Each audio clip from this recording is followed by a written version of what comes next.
This is happening in a few areas in the country. And I just want to emphasize once again that tafadhalini, kwa sababu hii ugonjwa ni ugonjwa ambao kila mtu anaweza ungua. Kila mtu anaweza umbukizwa. Kwa hivyo msiogope, ile tufanye kazi pamoja, tusaidie wale ambao wanahitaji kusaidiwa.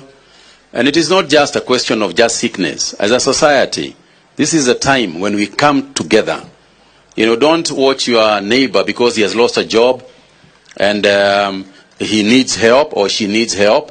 Help them. Leo ni yeye, kesho si ni wewe. Kwa hivyo tusaidiane ndio tuwe nchi moja. Because as I have repeatedly said, if we behave normally, this disease will treat us abnormally. Thank you.